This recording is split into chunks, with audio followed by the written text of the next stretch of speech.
नमस्कार विद्यार्थी मित्रांनो, तुमचं सर्वांचं स्वागत आहे आपल्या या निरंतर IAS ऑनलाईन प्लॅटफॉर्म मध्ये. आय होप की थंबनेल वरून तुम्हाला त्या ठिकाणी समजून आलंच असेल की आपण एक्झॅक्टली आजचं हे सेशन आहे, हे सेशन आपण कोणत्या टॉपिक वर घेणार आहे.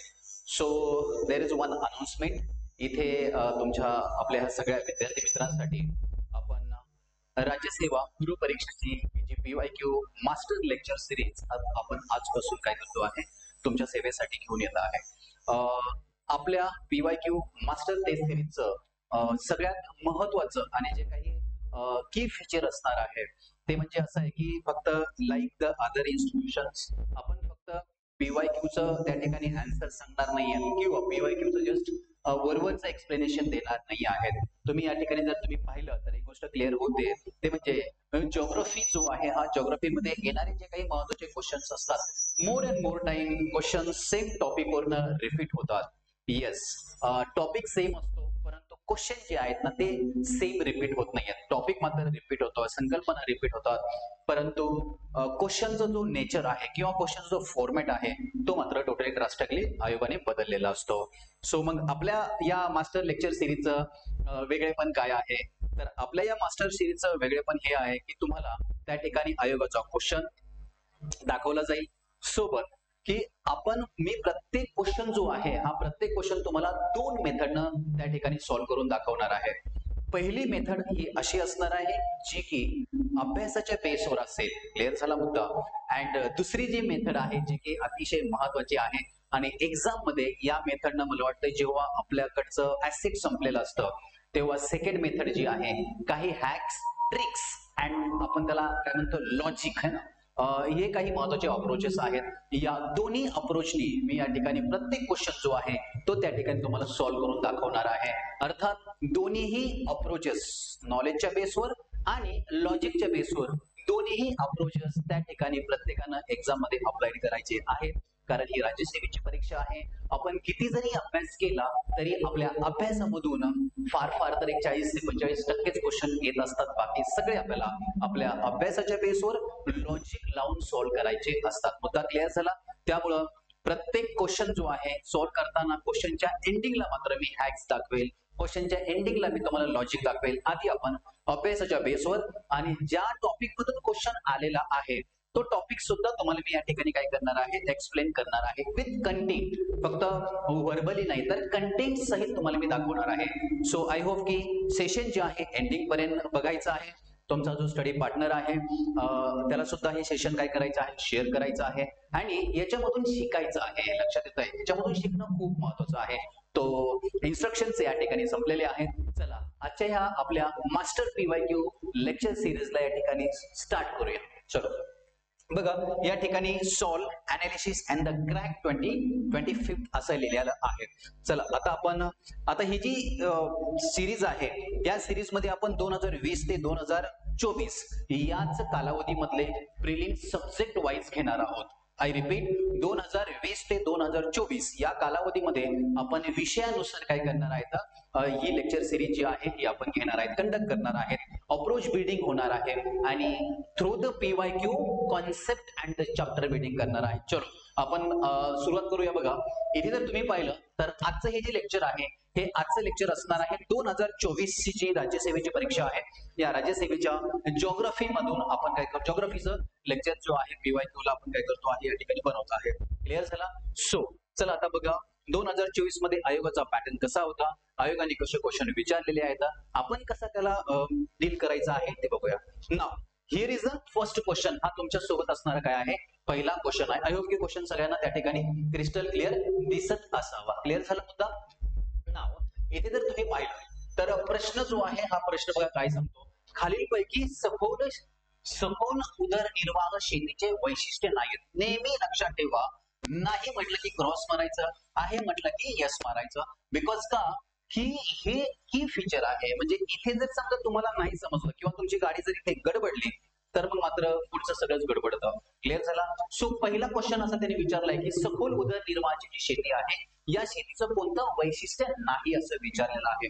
मी तुम्हाला एक हॅक देतो, जेव्हा प्रश्नात नाही असं विचारलेलं आहे तेव्हा आपण पहिले काय करायचं, आहे हे शोधायचं. आणि जेव्हा प्रश्नामध्ये आहे किंवा बरोबर द्या असं विचारलेलं आहे, तेव्हा आपण नाही किंवा चुकीचं शोधायचं. म्हणजे आपले अॅक्युरेसी मेंटेन होण्याचे चान्सेस खूप जास्त आहेत. बघा इथे पहिलं त्याने की फीचर विचारलंय की सखोल लागवड आहे का. बरं ठीक आहे, आपण पहिले ऑप्शन्स बघूया. सखोल लागवड आहे का. नंबर 2, शेतीला पशुपालन पूरक व्यवसाय. नंबर 3 जो आहे शेती विस्तीर्ण आकार, शेतीचा विस्तीर्ण आकार. आणि नंबर 4 जो आहे दर हेक्टरी कमाल उत्पादन. आता आपल्याला प्रश्न आलाय कुठून, तर हा ह्युमन जिओग्राफीचा like the agriculture, types of agriculture मधून आलेला आहे. आता तुम्ही असा विचार करा, चला आपण याला पहिले नॉलेजच्या बेसवर काय करूया, सोडूया आणि नंतर आपण पुन्हा काय करूया, हॅक कडे जाऊया.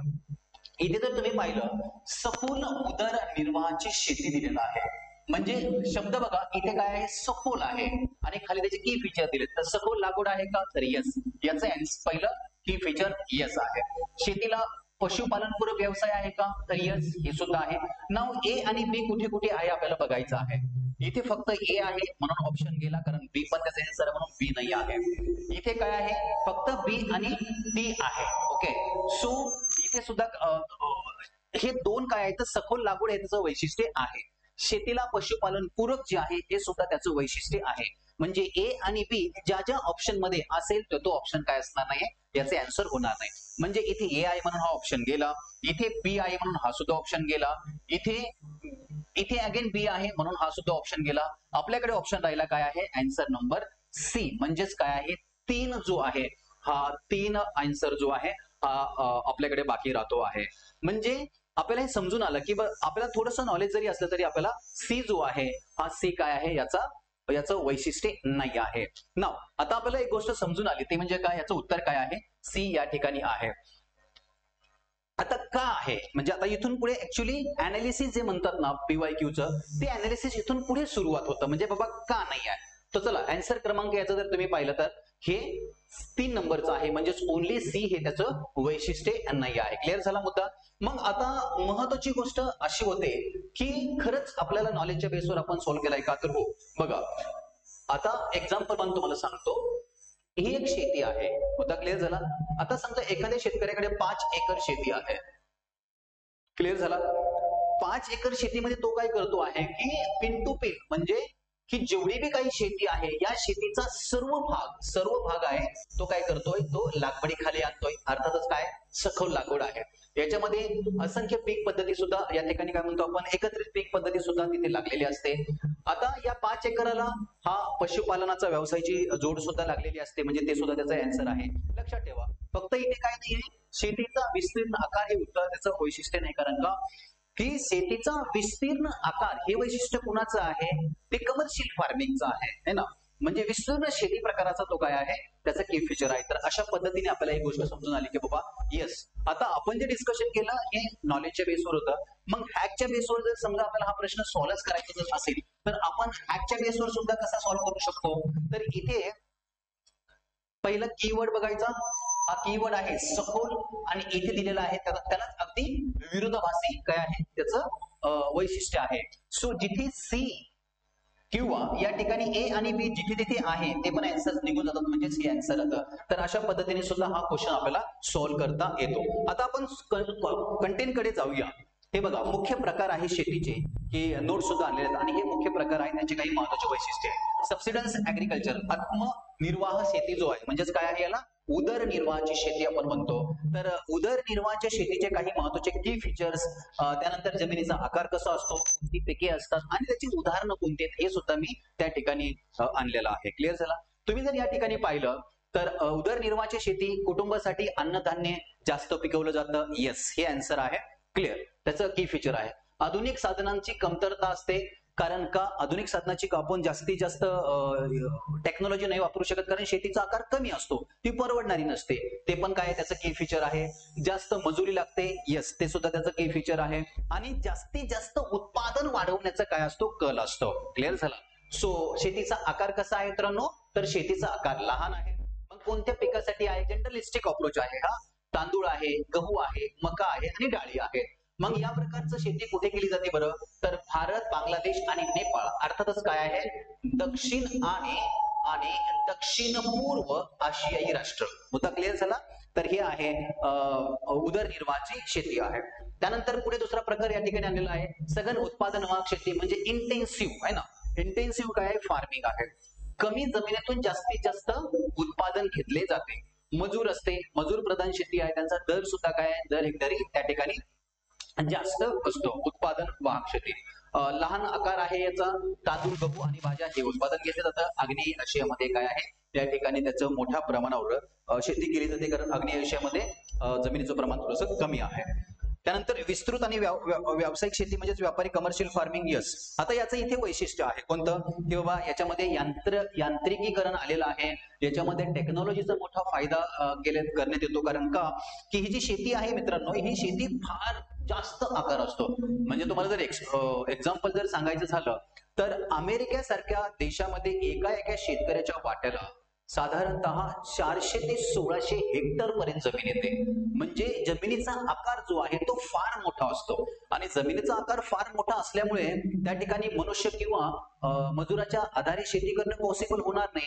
म्हणून ही जी व्यापारी शेती आहे, या व्यापारी शेतीसाठी त्या ठिकाणी यांत्रिकीकरण खूप महत्वाचं आहे. जे की अमेरिका, जे की रशिया, या काही जे की ऑस्ट्रेलिया या काही महत्वाच्या देशामध्ये आपल्याला पाहायला भेटतं. सो ती आहे व्यापारी शेती. ओके, सो पुढे जर पाहिलं तर USA, कॅनडा, रशिया गहू आणि मक्याची काय शेती आहे आणि जमिनीचा आकार फार त्या ठिकाणी कसा असतो? मोठा असतो. क्लिअर झाला.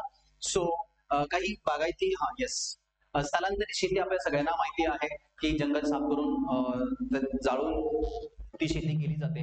कुठे कुठे आहे तर या ठिकाणी ईशान्य भारत आणि आफ्रिका, अमेझॉन या प्रदेशामध्ये या शेतीचं काय मोठ्या प्रमाणावर प्राबल्य आपल्याला पाहायला भेटतो. पशुपालन आणि भटकंती शेती आहे. प्लांटेशन शेती आहे आणि मिश्र शेती आहे. सो ही काही महत्वाची कायदा या पीपीटीज मी तुम्हाला अवेलेबल करून देणारच आहे. तर ह्या काही महत्वाच्या कायदा शेती आणि शेतीच्या संदर्भात आलेला आपला हा प्रश्न आहे ना. आय होप की तुम्हाला दोन्ही अँगल त्या ठिकाणी मी क्वेश्चन सॉल्व्ह करून दाखवलेला आहे. पहिला अँगल कोणता आहे आपला? तर अभ्यासाच्या बेसवर. आणि सेकंड वन कोणता आहे? तर हॅक्स आणि लॉजिकच्या बेसवर. तसंच हा सेकंड वाला सुद्धा काय आहे या ठिकाणी क्वेश्चन आहे 2024 चा. बघा, खालीलपैकी कोणता नागरी, लक्षात ठेवा, नागरी वसाहतीचा आकृतिबंध नाही अगेन त्यांनी विचारलेलं आहे. आता शहरामध्ये कोणत्या प्रकारच्या वस्तीचा आकृतिबंध नाही किंवा पॅटर्न नाही असं तो विचारतो आहे. बुद्धिबळासारखा, पटासारखा बघूया. यस, तर हा पण प्रकार आहे. वर्तुळाकार हा सुद्धा प्रकार आहे. रेषाकृती हा सुद्धा प्रकार आहे. विस्कळीत हा मात्र प्रकार नाही आहे. म्हणजे आता हे आपण नॉलेजच्या बेसवर कसं सॉल्व्ह करायचं याला? नागरी म्हणजे अर्बन सेटलमेंट, अर्बन सेटलमेंटचा त्यांनी प्रश्न विचारलेला आहे. आणि कोणता पॅटर्न जो आहे, थोडक्यात सांगायचं आहे मित्रांनो की शहरामध्ये खालीलपैकी कोणत्या नागरी पॅटर्न जो आहे म्हणजे हाऊस होल्डिंग जे आहे ना याचा पॅटर्न नसतो असा तो प्रश्न आहे. सिम्पली आपल्याला सगळ्यांना एक्सप्लेन करून देतो मी तुम्हाला. पहिला नॉलेजच्या बेसवर या ठिकाणी क्वेश्चन सॉल्व्ह करूया. नागरी विचारलेला आहे. नागरी याचा अर्थ काय आहे? शहरीकरण झालेला एरिया. आता आपल्या सगळ्यांना माहिती आहे जर शहरीकरण जर एरिया असेल तर अर्थातच जागेची कमतरता आहे. त्या एरियामध्ये जागेची कमतरता आहे. म्हणजेच जागा जर कमी असेल तर त्या ठिकाणी आपण प्लॅनिंग करून एखादी गोष्ट करत असतो. तसं बुद्धिबळासारखा आहे का? बुद्धिबळासारखा म्हणजे काय? असा ग्रीड टाईप. लक्षात आलंय? हे बघा, असा ग्रीड टाईप काय आहे? सेटलमेंट आहे का? तर हो. याचं उत्तर यस असं आहे. जसं एक्झाम्पल नवी मुंबई ही जी आहे या ग्रेडिंग सेटअप पॅटर्न मधून बसलेला आहे, त्यामुळं हा आहे. त्यानंतर वर्तुळाकार आहे का? तर येस, नागपूर झालं, त्यानंतर चंदीगड झालं. ओके, ही जी काही महत्वाची शहर आहेत अशी काय आहेत सेक्टर वाईज आहेत, परंतु काय आहे सेम सर्क्युलर टाईप बसलेले आहेत, म्हणजे ते पण आन्सर आहे. रेषाकृती आहे का? ज्या ठिकाणी रेल्वे असते, ज्या ठिकाणी रस्ते असतात, ओके, अंतर्गत रस्ते असतात, त्या ठिकाणी रस्त्याला लागूनच काय आहे तिथे सेटलमेंट जी आहे विकसित झालेली असते, म्हणजेच रेषाकृती. जसं फॉर एक्झाम्पल आता इथून असा एक रोड जातोय, ओके, असा रोड जातोय, तर रोडच्या या साईडला सुद्धा काय आहे असे घर असतात, रोडच्या या साईडला सुद्धा असे घर असतात. तर यस, याचं आन्सर हे आहे. आता नाव विस्कळीत जे आहे म्हणजे डिस्पर्स, म्हणजे इथे एक आहे, इथे एक आहे, इथे एक आहे, इथे एक आहे, असं याला म्हणायचं डिस्पर्स. तर हे नाही, कारण का असं जर असेल तर शहरामध्ये आधीच काय आहे जागा कमी आहे, आणि जागा कमी असल्यामुळे असं होणार नाही की हे घर तिकडे आहे, हे घर तिकडे आहे, हे घर तिकडे, असं होणार नाही. ओके, सो जे बी करायचं ते प्लॅनिंग नुसार आहे, म्हणून याचा आन्सर नंबर काय आहे? सो याचा आन्सर नंबर पुन्हा अगेन 3 आहे. विस्कळीत जो हा पॅटर्न जो आहे याचा आपल्याला आन्सर या ठिकाणी समजलेला आहे. आता इथे जर तुम्ही पाहिलं, ठीक आहे, हा नॉलेजचा भाग होता. पण बिना नॉलेजच्या भागावर सुद्धा ऍज अ हॅक म्हणून सुद्धा आपल्याला हे आन्सर काढता येतं. कारण का हॅक लावत असताना जनरल अप्रोच लावणं गरजेचं आहे. अरे बाबा, समजा शहरामध्ये शहरीकरण झालेलं आहे, तर शहरामध्ये विस्कळीत म्हणजे विस्कळीत जे आहे, एक तर त्या ठिकाणी जागेचा अभाव असतो, लोकसंख्या खूप दाटीवाटीने असते, अर्थातच त्या ठिकाणी जागेचा लँड टू लँड युटिलाइज केला जाईल. सो आपल्याला असंही आन्सर येतं थोडंसं. पण हे करण्यासाठी लक्षात ठेवा, हॅक्स लावण्यासाठी डोकं मात्र शांत असणं गरजेचं आहे. परीक्षेमध्ये मित्रांनो डोकं जेवढं शांत राहील तेवढे जास्तीत जास्त मार्क्स येणार आहेत. क्लिअर झाला मुद्दा? सो याचा आन्सर आपल्याला त्या ठिकाणी समजून आलेलं आहे. क्लिअर झाला? ही काही महत्वाचे नागरी वस्तीचे पॅटर्न आहेत. याच्या आधी ग्रामीण वस्तीचे म्हणजे पॅटर्न्स पण मी तुम्हाला दिलेले आहेत आणि नागरी वस्तीचे पॅटर्न सुद्धा आहेत. बघा, पहिला पॅटर्न काय? Check board. आता हा ग्रामीण भागामध्ये सुद्धा आहे, शहरी भागामध्ये सुद्धा आहे. घरे सरळ रांगेत किंवा चौकटीत मांडलेल्या गल्ल्यामध्ये चौकोनी आकाराचे असतात. हे त्याचं की फीचर आहे. कुठे कुठे असतात? तर मैदानी भागात, जसे पंजाब आणि हरियाणामध्ये आहेत. वर्तुळ आकार असतात का? तर रस्त्याभोवती शेती किंवा चराऊ जमीन, मध्यवर्ती जागा यांच्या आसपास काय अशी वर्तुळाकार बांधलेले असतात. जसं की राजस्थानमध्ये गाववाडी असतात ना, तसं. लाईनर रेषात्मक आहे का? तर हो, रेषात्मक सुद्धा आहे. म्हणजे रस्ते, नद्या, कालवे याच्या लगत, आताच मी तुम्हाला सांगितलं ना रेषाकृती, तसं. त्यानंतर डिस्पर्स म्हणजेच हे बघा या ठिकाणी विखुरलेले. तर डिस्पर्स जे आहे, विखुरलेले, हे ग्रामीण भागामध्ये आहे मित्रांनो. हे शहरी भागामध्ये नाही. कारण का ग्रामीण भागामध्ये मोठ्या प्रमाणावर जमिनीची उपलब्धता असते, जमिनीची कमतरता नाही. त्यामुळे मग घरं जी आहेत ना, एकमेकांपासून असे दूर बांधलेले असतात. तो काही मुद्दा नाही, तो ग्रामीण भागामध्ये आहे. क्लिअर झाला? घरे पसरट स्वरूपाचे असतात, शेतीमध्ये वेगवेगळ्या ठिकाणी बांधलेले असतात किंवा डोंगर अंगावर सुद्धा त्या ठिकाणी असतात. डोंगराळ भाग, कोकणातील विखुरलेले घरे, हे ना. त्यानंतर जंगली प्रदेश, अशा प्रदेशामध्ये हे प्रकारचे घरं असतात. स्टार शेप आहे, म्हणजे स्टार शेप म्हणजे हे बघा, हे असं आहे की मध्यवर्ती चौकोनातून रस्ते जातात आणि त्याचा आकार जो आहे स्टार शेप झालेला असतो. रॅडिकल म्हणजे सेंट्रलला एक महत्वाचं केंद्र असेल आणि सेंट्रल पासून काय आहे त्या ठिकाणी रॅडिकल म्हणजे बाहेर वितरित होत जाणारे आहेत. तर अशा प्रकारे कुठे तर एखादं धार्मिक स्थळ जर असेल गावात, आता ऑलमोस्ट इथे आपल्या गावात जवळपास सगळ्याच गावामध्ये काय मध्यवर्ती भागामध्ये एखादं धार्मिक स्थळ आहे, मग इकडे पण असे काय गावाचा विस्तार होत जातो. सो अशा पद्धतीने काय आहे आपल्याला ते समजून येतं आहे.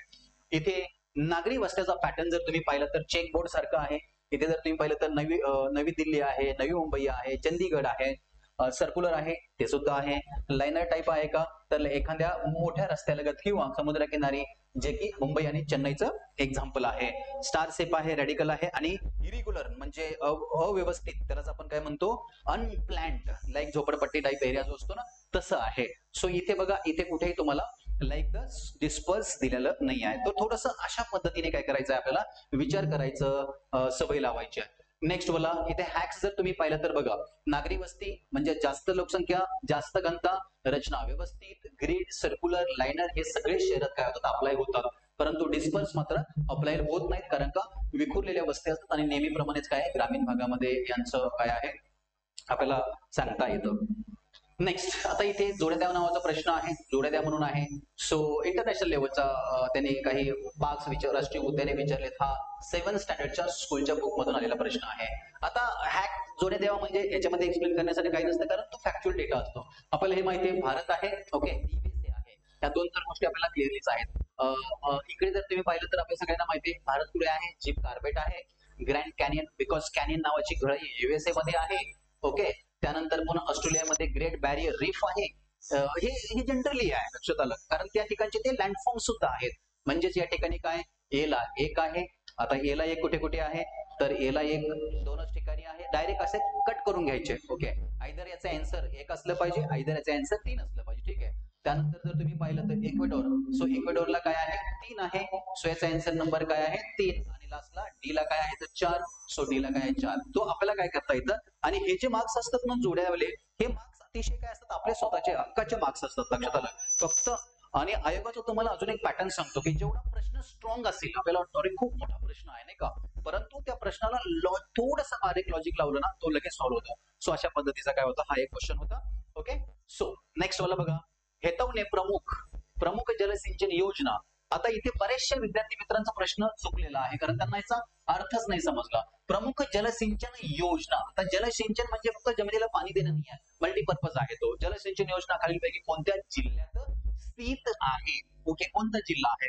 जनरली जर विचारलं तर त्याच्या नावावरून सुद्धा आपल्याला काय होतो, सातारा आणि बीड इकडे तर काही असंच लागत नाही हो ना, कारण इकडे इरिगेशन किंवा असे प्रकल्प खूप कमी आहेत. ओके, त्यामुळे आपल्याला हे 2 याचा आणि 3 तर आपल्याला या ठिकाणी आन्सर नाहीच असं आपल्याला फील पण होतो. राहिला सिंधुदुर्ग आहे आणि रायगड आहे. तर लक्षात ठेवा याचा आन्सर जे आहे रायगड आहे. त्याचं कारण असं आहे की अंबा नदीची उपनदी जी आहे, या अंबा नदीच्या उपनदीवर काय आहे, ते धरण जे आहे या ठिकाणी बांधलेलं आहे. बघा याचं कंटेंट आहे. बेतवणे हे रायगड जिल्ह्यामध्ये धरण आहे. हे पेन तालुक्यामध्ये आहे. नदीवर बांधण्यात आलेलं, बागेश्वरी नदीवर काय आहे, बांधण्यात आलेलं आहे. आणि याचा मुख्य उद्देश काय आहे, तर स्थानिक ठिकाणी सिंचन, पिण्याचे पाणी आणि औद्योगिक पुरवठा याच्यासाठी हे धरण त्या ठिकाणी ओळखण्यात येत आहे. आता लक्षात ठेवा एक गोष्ट अशी आहे की जेव्हा वन लाईनर प्रश्न असतो ना, म्हणजे एक लॉजिक तुम्हाला मी असं सांगतो की जेव्हा वन लाईनर क्वेश्चन असतो, तो वन लाईनर क्वेश्चनचं उत्तर जे आहे एक्झामिनर एक्स्ट्रीमला ठेवतो. एक्स्ट्रीमला म्हणजे कसं की आयदर त्याचं उत्तर 1 असेल किंवा आयदर त्याचं उत्तर जे आहे 4 असेल. म्हणजे तुम्ही जर जास्तीत जास्त जर क्वेश्चन्स पाहिले ना, ती गोष्ट तुम्हाला समजून येते. समजा एक्झाम्पल म्हणून जर सांगायचं झालं तर समजा 20 क्वेश्चन जर तुम्ही पाहिले तर एक 12-15 क्वेश्चन पर्यंत तुम्हाला हे समजून येत आहे. At least more than 50% time answer एकतर 1 असणार आहे, एकतर 4 असणार आहे. तर ते आहे, त्याच्या पाठीमागे एक लॉजिक आहे. क्लिअर झाला? सो अशा पद्धतीने आपल्याला याचे आन्सर 4 सापडलेला आहे. आपण पुढचा प्रश्न घेऊया. खालीलपैकी कोणता जलजन्य खडकांचा गुणधर्म नाही? अगेन पुन्हा यावर्षी हा क्वेश्चन त्यांनी जलजन्य खडकांचा गुणधर्म नाही विचारलेला आहे. क्लिअर झाला? आता बघा जलजन्य म्हणजेच काय आहे असं लक्षात ठेवा. ISM हे काय ते सांगतो बघा. खडकात एकाच खडकांच्या थरात अनेक आकारांचे कण संघटित झालेले असतात. येस, याचं हे आन्सर आहे. वैशिष्ट्य आहे, खडक आवाढव्य प्रकारचे असून कठीण असतात. लक्षात ठेवा इथे काय आहे, कठीण असतात असं लिहिलेलं आहे आणि आवाढव्य आकाराचे आहेत. तर याचं उत्तर हे नाही आहे. कारण का हे एकतर मूळ खडकापासून झीज होऊन तयार झालेले असतात. खडकात प्रामुख्याने जीवाश्म इंधन आढळतात. हा अगेन 7वीचा प्रश्न आहे. 7वीच्या बुक मधला. खडक मृदू असतात त्यामुळे त्यांची झीज लवकर होते. यस. सो याचा आन्सर नंबर काय आहे या ठिकाणी 2 आहे. आता हे का 2 आहे, तर तुम्हाला खडक आणि खडकांची संकल्पना त्या ठिकाणी समजणं गरजेचं आहे. आपल्याकडे 3 प्रकारचे खडक आहेत. एक म्हणजे काय, इग्निजियस रॉक आहे. दुसरा म्हणजे काय आहे, सेडिमेंट्रिक रॉक आहे. आणि तिसरा म्हणजे काय, मेटामॉर्फिक रॉक आहे. असे मूळ 3 काय आहेत खडकांचे प्रकार आहेत. पुढे तुम्हाला दाखवतो आहे. बघा इथे अग्निजन्य खडक हा मूळ खडक आहे. समजताय? म्हणजे अग्निजन्य हा जो खडक आहे हा मूळ खडक आहे. लावाच्या प्रक्रियेतून कुलिंग होऊन या खडकांची निर्मिती झालेली आहे. ओके. आणि हा जो खडक आहे हा काय, एकसंध आहे. जेव्हा एकसंध पदार्थ असतो तेव्हा अर्थातच त्याचा कठीणपणा किंवा टणकपणा किंवा कडकपणा जो आहे तो जास्त असतो. सो इथे जर तुम्ही पाहिलं तर अग्निजन्य जो खडक आहे तो लावाच्या कुलिंग प्रोसेसने तयार झाला. सर्वात जुने खडक आहेत. मूलभूत म्हणजे त्याला पालक खडक सुद्धा म्हणतो आहे. कठीण आणि टिकाऊ आहेत. थर नसतात का, तर काय एकसंध असं तयार झालेला असतो. परंतु याच्यामध्ये जीवाश्म नसतात आणि स्फटिकीकरणाचा काय आहे याची रचना झालेली असते. क्लिअर झाला मग सगळ्यांना? येस. त्याचे काही महत्वाचे उपभाग आहेत का, तर ग्रॅनाइट, बेसॉल्ट आणि डोलराइट ही काही त्याची उपखडकांची उदाहरणं आहेत. नंबर दुसरा जो आहे सेडिमेंट्री, त्याला आपण अवसादी किंवा रूपांतर गाळाचे खडक म्हणतो त्याला आपण. पाणी म्हणजे हे जे बहिर्गत कारके आहेत, पाणी, वारा, हिम नदी इत्यादीद्वारे काय केला जातो, हे गाळ जो आहे हा गाळ असा साचला जातो. ओके. हा असा गाळ साचून साचून या खडकांची काय होतात, अशी निर्मिती होते आणि ते असे एकसंध होतात. अर्थातच काय आहे, तर ते कडक नसतात, ते अवाढव्य सुद्धा नसतात, ते काय असतात आणि असे असंख्य कण काय असतात एकत्र आलेले असतात. तर तो क्वेश्चन आपल्याला इथून आलेला आहे. हे सांगण्याचा मतलब असा आहे की इन फ्युचर जर क्वेश्चन आला तर तुम्हाला इथूनच क्वेश्चन पाहायला भेटेल. आता रूपांतरित खडक बघा, मेटामॉर्फिक खडक जो आहे अवसादी किंवा आग्नेय खडकावर प्रचंड दाब व उष्णतेमुळे या खडकांचं रूपांतर झालेलं असतं. म्हणजे ओरिजिनल जो खडक आहे तो आपला मूळ गुणधर्म सोडून इतर गुणधर्मामध्ये काय केलेला असतो, तो परिवर्तित केलेला असतो. क्लिअर झाला मुद्दा? सो अशा पद्धतीने आपल्याला तो क्वेश्चन त्या ठिकाणी सॉल्व्ह करता येतो. नेक्स्ट वाला बघा, हा एक क्वेश्चन आला होता. भारतातील जनगणना वर्ष आणि मृत्यू दर यांच्या जोड्या दिल्यात आणि जोड्याचा प्रश्न हमखास सॉल्व्ह करायचा, तो येतोच. इकडे वर्ष आहे, इकडे काय आहे, मृत्यू दर आहे. येथे जर तुम्ही पाहिलं 81 आहे, 90, 2001 आणि 2011 हा काय आहे, 10 वर्षाचा कालावधी दिलेला आहे. आणि तिकडे डिसेंडिंग ऑर्डर बघायची आहे. इथे काय आहे, 81 पासून आपण पुढे आलो ना, तर अर्थातच काय आहे, 81 ला सर्वात जास्त मृत्यू दर असायला पाहिजे. म्हणजे दिलेल्या डेटामध्ये सर्वात जास्त मृत्यू दर कुठे आहे, तर इथे 15 आहे. तर यस, याचं उत्तर एक्झॅक्टली असंच आहे. त्यानंतर काय आहे ते पण सांगतोय, एकच मिनिट पहिले हे करून घेऊया आपण. 1991. मग नंबर 2चं तर आपल्याला हे समजून येतं की सगळ्यात मोठा एक्स्ट्रीम व्हॅल्यू कोणता आहे तर 11 आहे. 2003 ला अगेन पुन्हा 8 आहे. 2011 ला अगेन पुन्हा 7 आहे. कारण का लक्षात ठेवा, जसं जसं आपण पाठीमागे जाऊ तस तसं हेल्थ सर्व्हिस किंवा तंत्रज्ञान किंवा मेडिकल इंजिनिअरिंग हे एवढं काही स्ट्रॉंग डेव्हलप झालं नव्हतं. इन्फ्रास्ट्रक्चर स्ट्रॉंग डेव्हलप झाले नव्हते. अर्थातच आरोग्याविषयी असणारी जागरूकता जी आहे ती त्या ठिकाणी तेवढी स्ट्रॉंग नव्हती. तर मृत्यूदर स्ट्रॉंग असणं साहजिकच आहे. जसजसा कालावधी लुटला गेला तस तसा मृत्यूदर, मेडिकल फॅसिलिटीज काय झाल्या मोठ्या प्रमाणात डेव्हलप झाल्या आणि मृत्यूदर ड्रॉप झाल्याचं पाहायला भेटतं. तर एकदम सिंपल प्रश्न होता हा. तर याचा आन्सर जे आहे 1, 2, 3 म्हणजेच काय आहे, याचा आन्सर नंबर पहिला आहे. थोडंसं हे तेव्हा सॉल्व्ह होतं जेव्हा आपलं डोकं परीक्षेच्या हॉलमध्ये एकदम शांत असेल तेव्हाच. त्यामुळं डोकं शांत in order to increase of probability of your काय आहे रिझल्ट. नेक्स्ट वाला बघा, हा प्रश्न खूप मुलांचा चुकलेला आहे. तो का चुकलेला आहे ते पण आपण या ठिकाणी जस्टिफाय करूया. विखुरलेल्या वस्तींची खालील वैशिष्ट्ये, आणि एक आपल्याला तिकडे नागरी वस्तीमध्ये असाच एक प्रकार पाहायला भेटतो. विखुरलेल्या वस्ती आहेत म्हणजे विखुरलेल्या वस्ती समजतं की दूर दूर घरं असतील. तसं डोंगराळ भागात, गवताळ प्रदेश, दाट जंगलांचा प्रदेश येथे प्राकृतिक आणि पर्यावरणीय प्रतिकूलतेमुळे विखुरलेल्या वस्ती आढळतात. यस, हे त्याचं वैशिष्ट्य आहे. या वसाहतीमध्ये घरांची रचना एकाकी असते. यस, हे सुद्धा त्याचं वैशिष्ट्य आहे. नदी, डोंगर रांगा, रस्ते, रेल्वे मार्ग इत्यादीमुळे घरांचे समूह परस्परापासून अंतरावर असतात. ओके.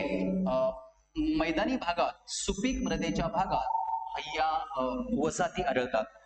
हे जे स्टेटमेंट आहे हे पहिल्या स्टेटमेंटला काय आहे, विरोधी आहे. त्यामुळं ड रॉंग झालं. ओके. सो जेव्हा ड रॉंग होतं तेव्हा वरीलपैकी सर्व हा जो ऑप्शन आहे हा त्या ठिकाणी निघून जातो.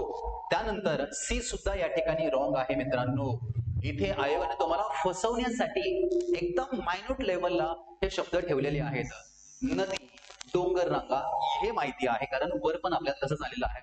नदी आणि इथे डोंगर रांगामुळे काय होतो, घर एकमेकापासून दूर दूर अंतरावर असतात. जसं कोकण किनारपट्टी म्हणजे कोकण पश्चिम घाटाच्या पश्चिमेकडील उतारावर, जसं तेथे हिमालयामध्ये आहे. तर येस, परंतु इथे रस्ते आणि रेल्वे मार्ग आलेला आहे. रस्ते आणि रेल्वे मार्ग हे शब्द आल्यामुळे काय आहे, हे सी नंबर राईट झालेला, रॉंग झालेला आहे. कारण रस्ते आणि रेल्वे मार्ग जर आले तर आता समजा इथे असा रस्ता चाललेला आहे. ओके. सो रस्त्याच्या आजूबाजूला असे काय होतात, या ठिकाणी घरं तयार होतात. आपल्याला माहिती आहे ना, आपण केरळला बघतो. ओके, केरळ राज्यामध्ये असेच आहे. त्यामुळं हा क्वेश्चन म्हणजे रेल्वे आणि रस्ते मार्ग इथे दाट वस्ती आढळतात, हे विरळ नाही. त्यामुळे सी या ठिकाणी रॉंग होतं. मग जर सी रॉंग झाला तर आपण ऑप्शन निघून जातो. ओके. त्यानंतर दुसरा जो आहे हा पण ऑप्शन निघून जातो. मग आपल्याकडे काय आहे राहतो, हा ए आणि बी, आणि इथे बी नाहीये म्हणून हा पण जातो. याचा अर्थ काय आहे की याचा आन्सर 2 आहे. क्लिअर झाला मुद्दा. थोडस मायन्यूट लेवलला जाणं गरजेचं आहे. अँड क्वेश्चन रीड करत असताना मित्रांनो, क्वेश्चन वर एवढा बारीक आणि व्यवस्थित क्वेश्चन जेवढा बी तुम्ही रीड कराल तेवढा मोठा फायदा आहे. क्लिअर झाला मुद्दा. सो नेक्स्ट वाला अजून एक फॅक्च्युअल वरचा क्वेश्चन आलेला आहे. खालीलपैकी कोणती सिंधू नदीची उपनदी नाही विचारलेला. यावर्षी जिओग्राफीवर नाही याच्यावर खूप मोठा जोर होता. पेपर सेटरने टेन्शन मध्ये पेपर सेटरने टेन्शन मध्ये पेपर काढला की काय माहित नाही. आता ही कोणती नदी सिंधू नदीची उपनदी नाही, आपल्या सगळ्यांना माहिती आहे. हा आपल्या अभ्यासाचा भाग सुद्धा आहे. चिनाब नदी आहे, सतलज आहे, रावी आहे, बियास आहे. ओके. फक्त काय नाही, शोण नाही. तर शोण नदी जी आहे छोटा नागपूरचा पठार वरून उगम पावते आणि तिकडे खाली ती गंगेला जाऊन मिळते. ओके. सो तो आन्सर नंबर शोण आहे. एकदम फॅक्च्युअल डेटा आहे. त्यानंतर महाराष्ट्रात कोणत्या प्रकारच्या जलप्रणाली आढळतात, हा सुद्धा मित्रांनो एक सोपा प्रश्न आहे. फक्त आपला डील करण्याचा अप्रोच जो आहे तो बिलकुल सही असणं गरजेचं आहे. जसं दोन्ही अँगल मधून मी तुम्हाला सांगतो. वृक्षाकार आहे का, तर येस. डेंड्रेटिक पॅटर्न आहे का, म्हणजेच असा पॅटर्न आपल्याला आहे का, तर येस. वृक्षाकार सुद्धा आहे, समांतर सुद्धा आहे, अनिश्चित सुद्धा आहे आणि जाळीदार सुद्धा आहे. वरीलपैकी याचा आन्सर सर्व आहे. का माहितीये का, साधारणतः जेव्हा आपण अभ्यास करतो, आपल्या अभ्यासाचा भाग आहे कारण आपल्या अभ्यास केलेल्या अभ्यासातून प्रश्न आलेला आहे. इथे थोडासा विद्यार्थी मित्रांनो याच्यावर डाऊट येतो. कशावर, सी वर. अनिश्चित आहे का बाबा, तर आहे का, कारण का महाराष्ट्रामध्ये पर्वत, पठार आणि मैदान आणि नद्या काय म्हणतो, नद्यांची खोरी हे सर्व जे महत्वाचे भूरूपे जे आहेत ना, हे सर्व महत्वाचे भूरूपे महाराष्ट्रामध्ये या ठिकाणी आढळतात. मग ही सर्व जर भूरूपे महाराष्ट्रामध्ये आढळत असतील तर अर्थातच काय आहे, त्याचं लॉजिक असं आहे, जसं वृक्षाकार आहे, ओके, समांतर नदी आहेत, कोकणामध्ये जेवढे काही नदी आहेत तेवढे समांतर आहेत. अनिश्चित म्हणजे एखाद्या विशिष्ट प्रदेशामध्ये पर्वतीय प्रदेशांची जर रचना असेल तर त्या ठिकाणी अनिश्चित आहे. जाळीदार सुद्धा काय आहे, खडक जे आहेत, खडकांमधून समांतर नद्या काय करतात त्या ठिकाणी वाहतात. म्हणून काय आहे की त्याला बाहेरून जर पाहिलं आपण तर जाळी दृश्य किंवा जाळी सुदृश्य आपल्याला तो पॅटर्न दिसतो. सो याचा आन्सर नंबर काय आहे त्या ठिकाणी, वरील पैकी सर्व आहे. ऍक्स असं आहे की हे जे सर्वचे सर्व रिव्हर पॅटर्न जे आहेत, हा रिव्हर पॅटर्न आपल्याला महाराष्ट्रात पाहायला भेटतो. कारण का, त्याचे कारण आहे की पर्वत पठार, मैदान आणि नद्यांची खोरी महाराष्ट्रामध्ये आहेत आणि प्रत्येक खोऱ्यामध्ये म्हणजे प्रत्येक भूरूपामध्ये वेगवेगळ्या प्रकारचं काय आहे, नदी पॅटर्न तयार होतो. क्लिअर झाला मुद्दा? सोपा प्रश्न होता हा सुद्धा. आता बघा, 2011च्या अंतिम जनगणनेनुसार महाराष्ट्रात लोकसंख्येची सर्वात जास्त घनता मुंबई उपनगर जिल्ह्याची आहे. आता तुम्ही जर जनरली पाहिला तर हा प्रश्न म्हणजे उत्तर काय म्हणतो आपण त्याला, स्टेटमेंट जे आहे करेक्ट आहे, कारण नॉर्मली रित्या मुंबईची जनसंख्या घनता जी आहे ती जास्तच आहे. दुसरा जर मुद्दा पाहिला या ठिकाणी तर आता हे स्टेटमेंट आणि असर्शन वरचे क्वेश्चन्स म्हणतो आपण याला, तर याला डील कसं करायचं आहे, मिनिमम रिजेक्शन बघायचं आहे आपल्याला.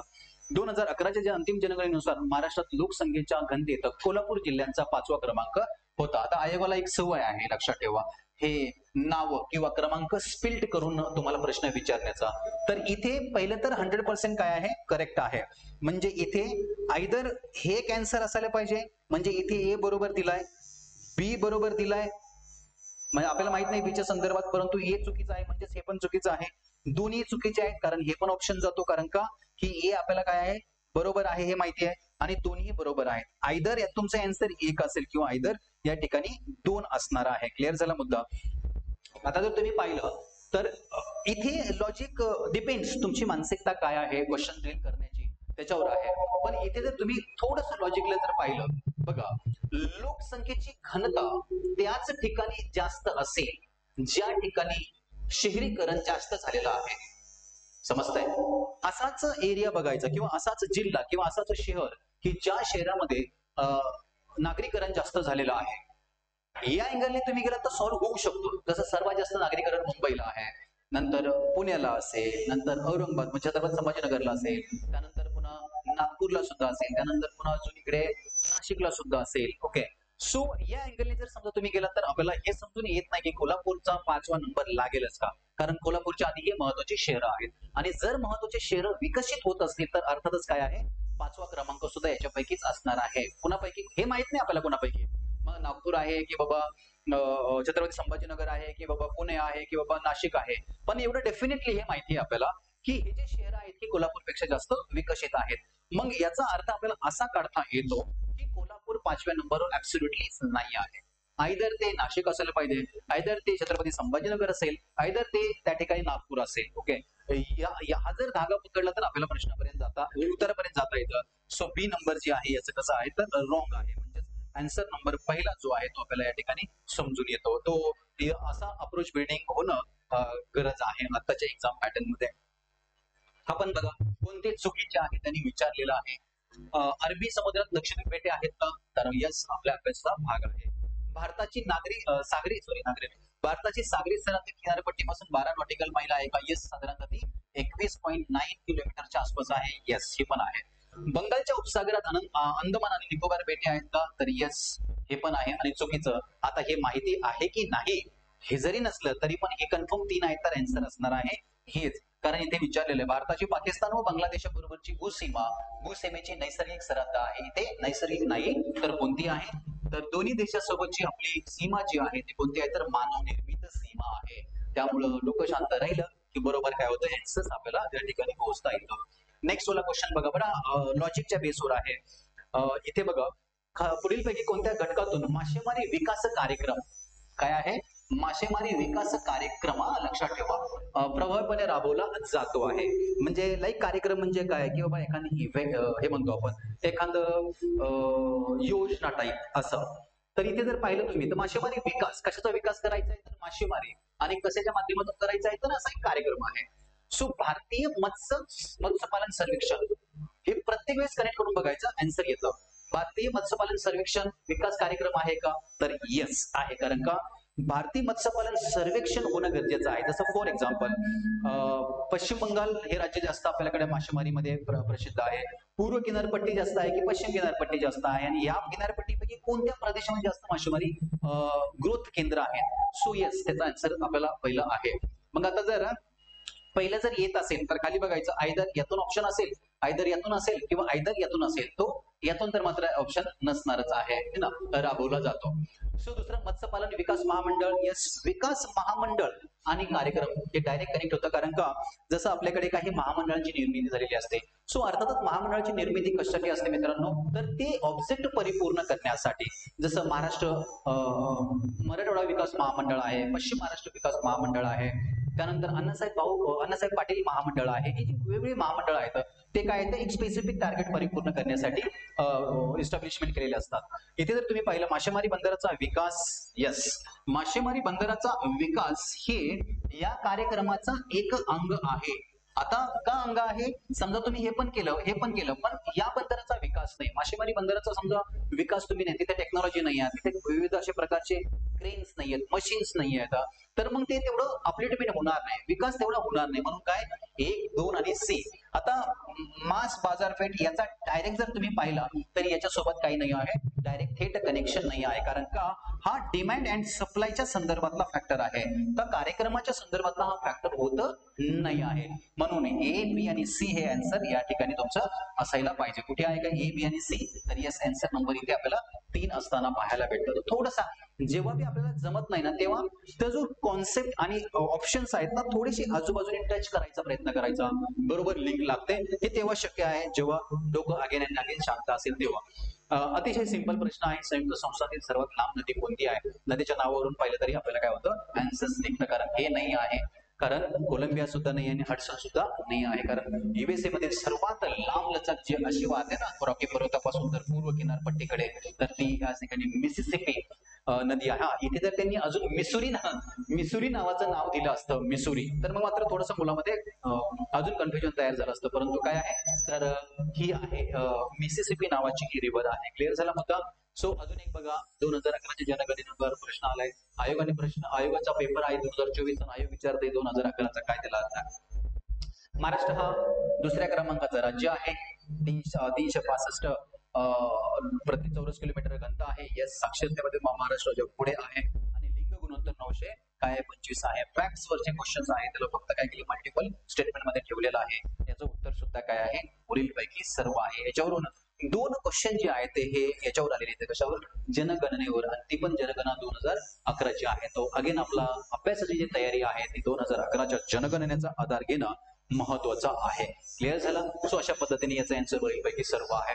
चंद्रपूर जिल्ह्यात खालीलपैकी कोणत्या ठिकाणी दगडी कोळसा सापडतो? लक्षात आलं? किंवा दगडी कोळशाच्या खाणी आहेत. आता हा बडा इंटरेस्टिंग प्रश्न आहे, तुम्हाला थोडं जरी सेन्स लागला ना तरी सुद्धा हा आन्सर येतं. कसं बघा, आता डेफिनेटली हे माहित नाही, बांदर, घोगूस, तेलवसा, पण तिथे ना एक वनी नावाचं नाव लिहिलेलं आहे. हे वनी ऍक्च्युअली चंद्रपूर जिल्ह्यामध्ये नाही आहे. वनी आहे कुठे, यवतमाळ. करेक्ट, यवतमाळ जिल्ह्यामध्ये, कारण वनी या ठिकाणी देवी आहे ना ती 3.5 शक्तिपीठापैकी, तर हे आहे यवतमाळ. यवतमाळ जिल्ह्यामध्ये हे आहे, म्हणजेच काय आहे, तर चंद्रपूर जिल्ह्यामध्ये हे नाही. तर जिथे तिथे डी आहे तिथे तिथे आन्सर तो निघून जाईल. कुठे कुठे डी आहे, इथे या ठिकाणी जर तुम्ही पाहिलं तर डी आहे. ओके, त्यानंतर पुढे डी तिथून निघून गेला, म्हणजेच हे नाही आहे, म्हणजे आयदर बी, ए आणि सी. सो इथे घुगुस आणि तेलवत नावावरून पण आपल्याला समजून येतच आहे. अर्थात तसं जर डायरेक्ट जर सांगायचं झालं तर हा पाठांतराचा भाग आहे, म्हणजे याला दुसरा काही पर्यायच असत नाही आहे. इथे जर तुम्ही पाहिलं तर ए, बी आणि सी हे आन्सर या ठिकाणी आहे. आता हे ए, बी आणि सी का आहे, मी कंटेंट डेव्हलपमेंट करत असताना मी याचे आन्सर शोधले, बाबा काय आहे हे, का नाही आहे, तर त्याच्यामुळे ते आन्सर मला माहित झाले. पण असे जे आन्सर आहेत याच्यानुसार फक्त एकच गोष्ट आहे ती म्हणजे काय, की परफेक्ट तुम्हाला या ठिकाणी माहिती असायला पाहिजेच आहे. घोगुस बी आहे, म्हणजेच काय, इथे बी आहे. जर समजा बी पकडलं तुम्ही तर तेही समजून येते आपल्याला, म्हणजे बी आहे तर इथे आहे, काहीतरी बी इथे आहे, म्हणजे हा पण ऑप्शन त्या ठिकाणी निघून जातो, एबीसी किंवा बी. आता एबीसी किंवा बी हे आन्सर नाही आहे, त्याचं कारण आहे की बाबा फक्त सिंगल थोडं आहे. सो ते पण असणार आहे. तर तसंही आपल्याला लॉजिक त्या ठिकाणी लावता येतं. शेवटी बघा, लॉजिक लावणं खूप महत्वाचं आहे. शेवटी तुम्हाला गुण पडताना किंवा मार्क्स पडताना हे महत्वाचं नाही की तुम्ही कसे आणले, मार्क्स येणं खूप महत्वाचं आहे. मुद्दा क्लिअर झाला. सो अशा पद्धतीने ही गोष्ट आपली ही जी महत्वाची पीवायक्यू लेक्चर सिरीज आहे, आजचं हे लेक्चर जे आहे जिओग्राफी 2024 हे या ठिकाणी संपलेलं आहे. आय होप की chapter building, concept clarity and तुम्हाला ऍक्ट्स प्लस नॉलेजच्या बेसवर दोन्ही ठिकाणी मी या गोष्टी तुम्हाला या ठिकाणी सॉल्व्ह करून दाखवलेल्या आहेत. अभ्यास कर आणि शेवटच्या टप्प्यामध्ये तर मला असं वाटतं की अभ्यासाची जी काही दिशा आहे इनफॅक्ट तर ती अशीच असली पाहिजे. More and more time practice and and काय आहे, एरर मेकिंग. म्हणजे लास्ट प्रिपेरेशनचा जो टेम्पो असतो किंवा स्टेटस असतं ना, स्टेट असतो, तेव्हा फक्त तुम्हाला रिव्हिजन आणि पीवायक्यू अँड चुकावर काय करायचं आहे त्या ठिकाणी फोकस करायचा आहे. बिकॉज अभ्यास असून जरी, लक्षात आलं, रिपीट आय रिपीट, अभ्यास असून जर सिली मिस्टेक होत असेल तर त्या अभ्यासाला काहीच अर्थ नाही आहे. अभ्यास कमी आहे परंतु सिली मिस्टेक्स कमी आहेत. ओके, लॉजिक जास्त लागतं आहे तर इन ऑर्डर टू काय आहे, युअर सक्सेस आहे. So I wish you all the best my dear friends. आपण नेक्स्ट 2023च्या जिओग्राफीच्या लेक्चर सिरीज मध्ये भेटूया. तोपर्यंत लेक्चर बार बघा, तुमच्या स्टडी पार्टनर सोबत त्या ठिकाणी शेअर करा, स्टे टर्न करा, सोशल मीडिया सोबत कनेक्ट राहा.